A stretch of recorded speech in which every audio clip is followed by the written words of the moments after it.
Cabin mate 24 hours study hall and work space mobile app download చేసుకుని ఇప్పుడే మీ cabin book చేసుకోండి.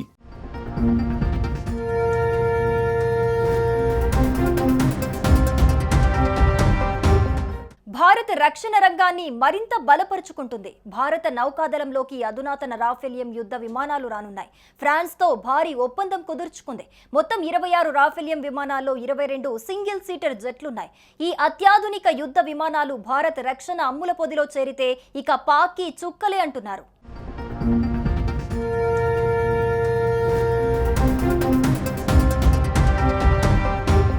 Indian army Pak border లో rehearsal start చేసింది.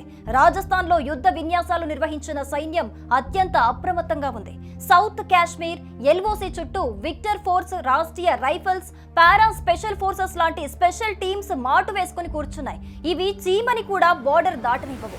ఏ క్షణంలో అయినా సర్జికల్ స్ట్రైక్స్ చేపట్టగలిగే సామర్థ్యం కలిగిన బలగాలివి. వీరికి అదనంగా బోఫోర్స్, ధనుష్, K9 వజ్ర హోవిచ్చర్లతో ఫిరంగి దళం, T-90 భీష్మ ట్యాంకులు, స్పైక్, పినాక క్షిపణి వ్యవస్థలు సరిహద్దుల్లో అటాక్ చేయడానికి సిద్ధంగా ఉన్నాయి.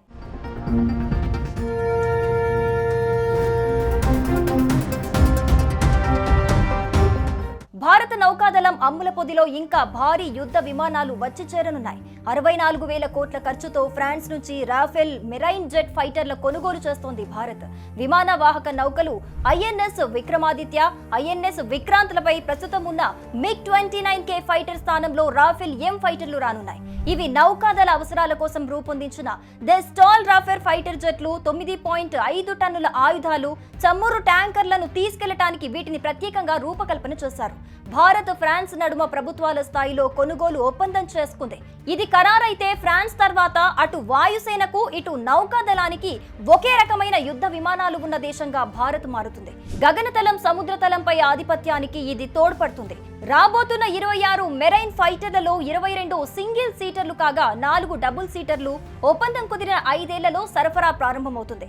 జెట్ల నిర్వహణ, సిబ్బందికి శిక్షణ, అవసరమైన పరికరాలను భారత్లోనే ఉత్పత్తి చేయటం దీని ప్రత్యేకతలు. ఇప్పటికే భారత్ వాయుసేన వద్ద 36 రాఫెల్ ఫైటర్లున్నాయి.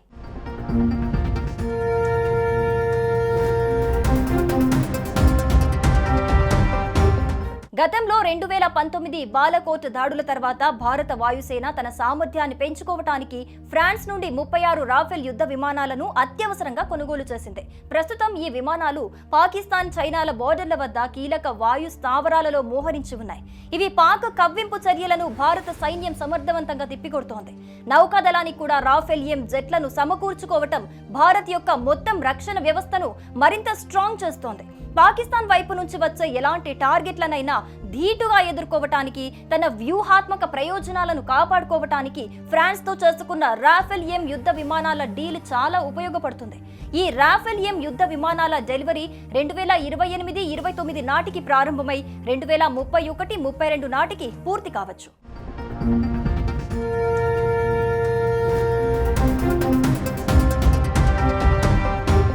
యుద్ధానికి భారత్ సన్నద్ధమవుతుంటే పాక్ మాత్రం వెనుకడుగు వేస్తున్నట్టుగా కనిపిస్తోంది. అవును, భారత్ దెబ్బకి పాకిస్తాన్ దిగొచ్చింది. ఇండియా పాక్ ఉద్రిక్తత మధ్య పాక్ ప్రధాని షహబాజ్ నోరు విప్పారు. పహల్గామ్ దాడిపై తటస్థంగా, పారదర్శకతతో దర్యాప్తు చేయడానికి సిద్ధంగా ఉన్నానని శనివారం షహబాజ్ షరీఫ్ ప్రకటించారు. సింధు జలాల ఒప్పందాన్ని రద్దు చేయడంపై ఆయన ఆందోళన వ్యక్తం చేశారు. పాకిస్తాన్ కు వచ్చే సింధు నీటిని తగ్గించవద్దని కోరాడు. తటస్థమైన, పారదర్శకమైన ఏ దర్యాప్తుకైనా పాకిస్తాన్ పాల్గొనడానికి సిద్ధంగా ఉందని పాక్ ప్రధాని చెప్పుకొచ్చాడు. శాంతి మా ప్రాధాన్యత, అలాగే మా సమగ్రత, భద్రతా విషయంలో ఎప్పుడూ మేము రాజీ పడమని పాకిస్తాన్ ప్రధానమంత్రి అన్నారు.